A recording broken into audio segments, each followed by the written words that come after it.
Washington, D.C. operates on a kind of invisible grammar. There are things you say.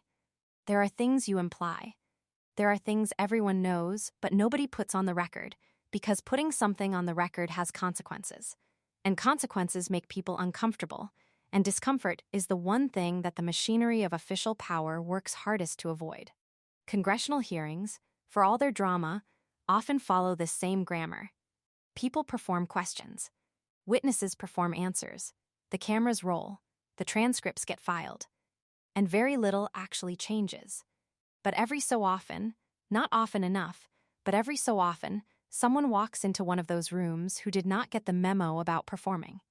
Someone who actually intends to do exactly what those hearings were designed to do in the first place. Ask the hard question.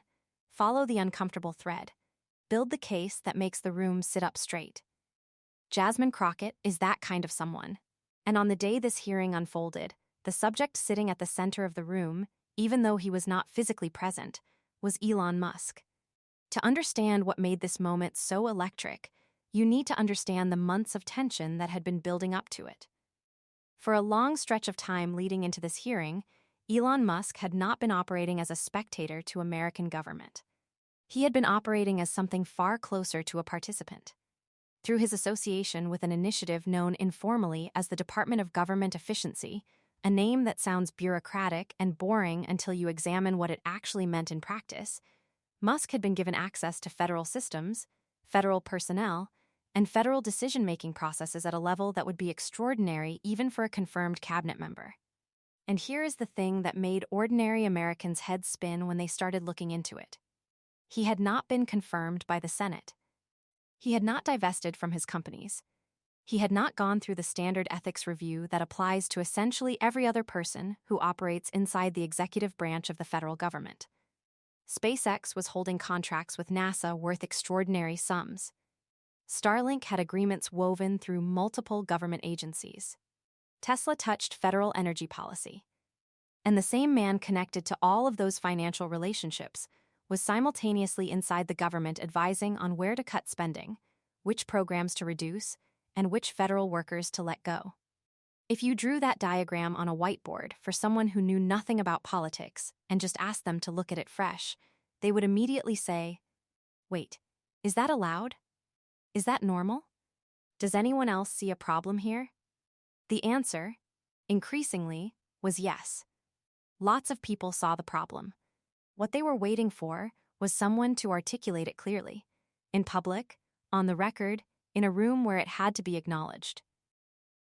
Now let us talk about who Jasmine Crockett is, because her background is not incidental to what happened in that hearing room.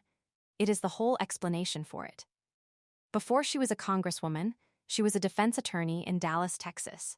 Not a corporate attorney, not a lobbyist.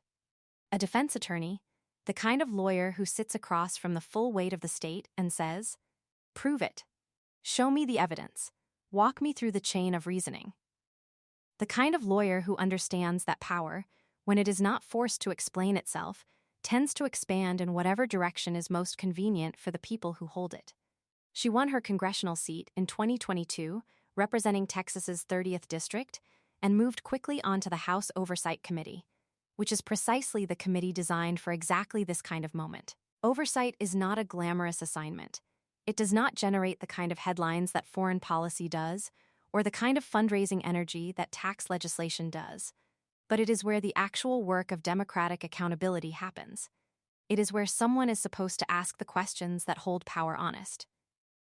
Crockett had spent the weeks before this hearing doing what trial lawyers do before they walk into a courtroom. She had reviewed the public record. She had consulted with experts who understood the legal architecture of government contracting and executive branch ethics. She had mapped the timeline of decisions and access and changes. She had talked to the people in her district, working people, veterans, families who relied on federal programs, who were watching these changes ripple into their lives and asking why nobody in Washington seemed to be treating it as a serious question. She was ready. And when her name was called and she stepped up to that microphone, the people in that room who knew her work understood that what was about to happen was not going to be another round of political theater. She did not ease into it. No elaborate thank yous to the chairman, No warm-up observations about the importance of the day's topic. She opened a folder, looked at the panel in front of her, and began constructing a case the way she had been doing in courtrooms for years, methodically, from the foundation up, with every claim attached to something verifiable. The first several minutes were pure chronology. She walked through the timeline of when Musk's involvement with federal operations had begun, how it had expanded, which departments had been entered, what kinds of access had been granted, and what changes had followed in the wake of that access. She was not reading from talking points. She was reading from a record, dates, agency designations, published reports, documented decisions. Every data point she offered was something that could be looked up and confirmed. This is a technique that anyone who has watched skilled trial attorneys recognize immediately. You do not open with your conclusion. You open with your evidence. You build the picture piece by piece until the conclusion becomes the only reasonable thing the room can arrive at on its own. Then, she moved to the financial architecture. She laid out the scope of federal contracts connected to Musk's companies with the kind of specificity that makes it hard to look away. SpaceX's relationship with NASA and the Department of Defense. Starlink's integration into government communications infrastructure. The intersection of Tesla's interests with federal energy frameworks. She connected each of these threads not to make an accusation, but to pose a question that the facts themselves were already asking. When the same individual who benefits financially from billions in government contracts is simultaneously the person advising government on which programs and which spending to eliminate, at what point does that stop being a complicated situation and start being something we have? An obligation to name? The room began to change while she was speaking. You could see it in the body language of the people around her. Staff members who had been checking their phones set them down. Reporters who had been splitting their attention between the room and their laptops tilted fully toward the microphone. The low background texture of noise that fills any large official room, shuffling papers, quiet side conversations, the mechanical sounds of a working building, seemed to thin out as more and more of the people present directed their attention to the same point in space. Then she shifted into the terrain that a defense attorney navigates better than almost any other kind of professional. The human story underneath the institutional one. Because policy documents and contract figures are important, but they are not what moves people. What moves people is the recognition of something real, something they can touch. And Crockett understood this with the intuitive clarity of someone who had spent years translating legal abstractions into human terms for juries. She talked about federal employees, dedicated career workers, many of them with decades of service, who had received notification of their termination not through any dignified human process, but through automated messages that arrived while those workers were still physically at their desks. She talked about what it means for a veteran who has been counting on a benefits program that is suddenly under review. For a family in a rural community where a federal housing assistance program is the difference between stability and crisis. For a researcher whose grant funding has been quietly reclassified as expendable.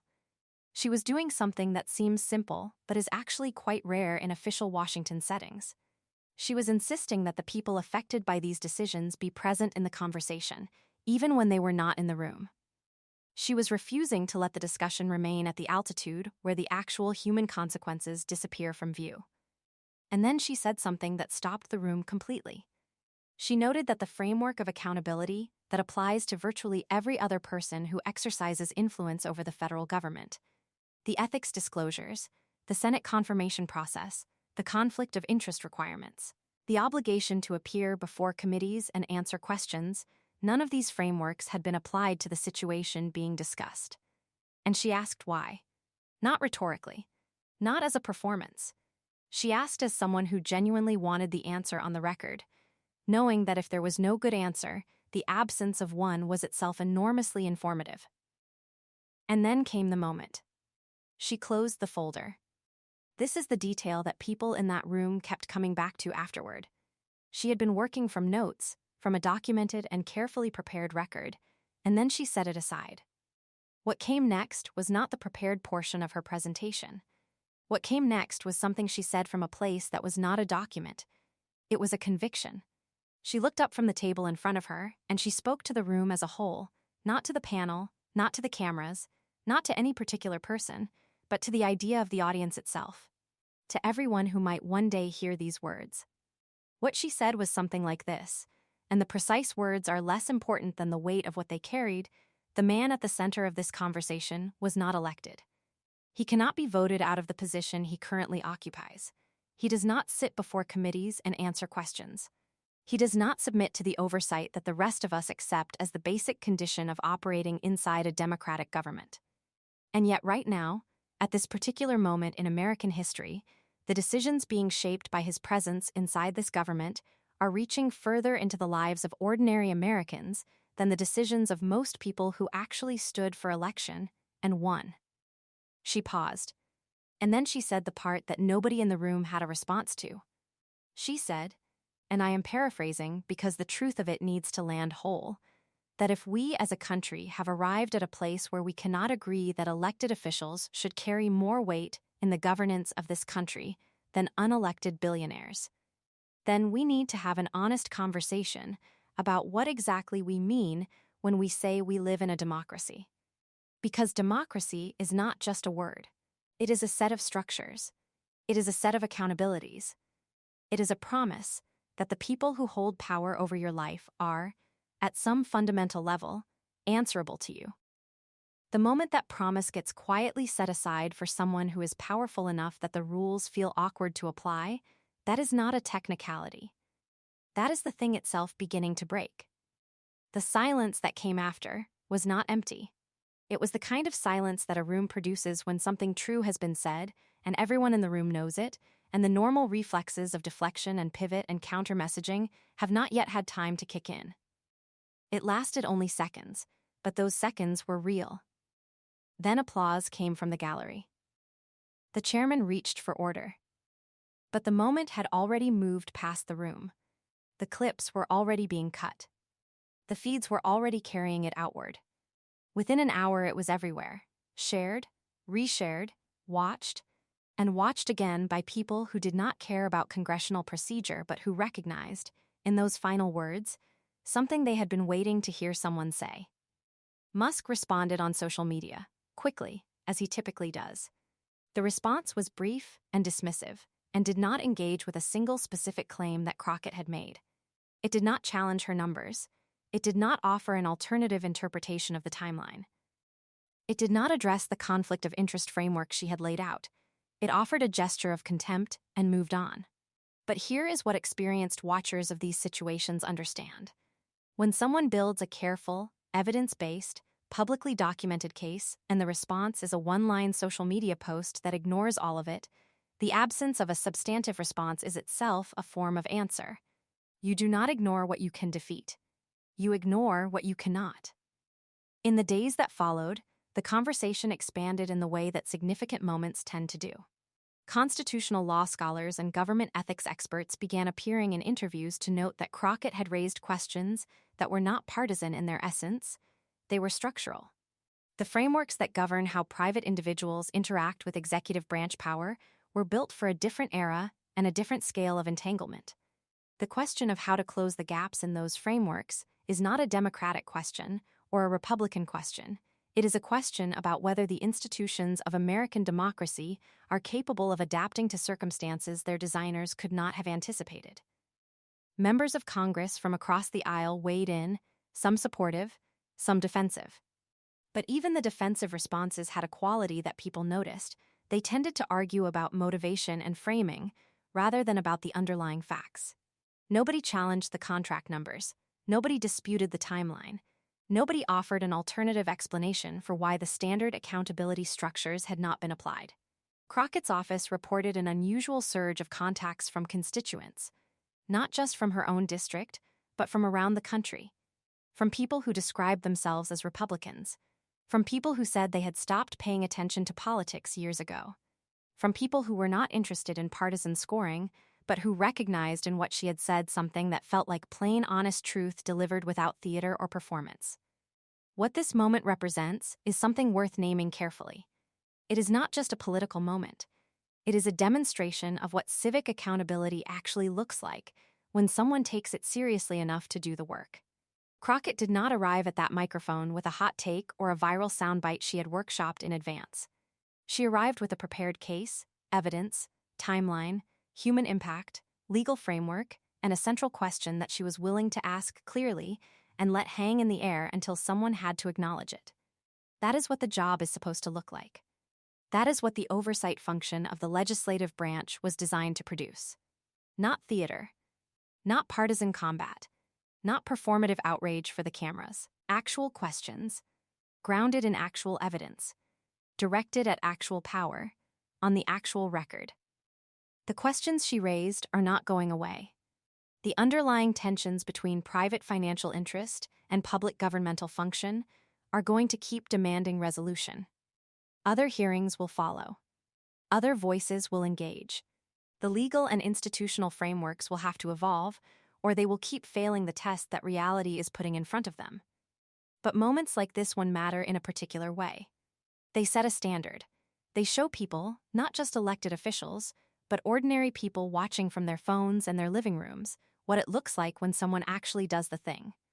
When someone actually shows up, prepares, speaks clearly, and refuses to let the weight of who they are confronting change the quality of the questions they are willing to ask. Jasmine Crockett closed that folder, looked up, and said what needed to be said. The room went still. The country was watching. And the words she left in that silence are still traveling. If you believe that this kind of accountability matters, that there are moments in the life of a democracy that need to be witnessed and remembered, then like this video and subscribe to this channel. We exist to find the moments that cut through the noise and actually mean something. The moments where real questions get asked and real answers are demanded. Hit the notification bell and stay with us because this story is not finished, and neither is the work of holding power to account.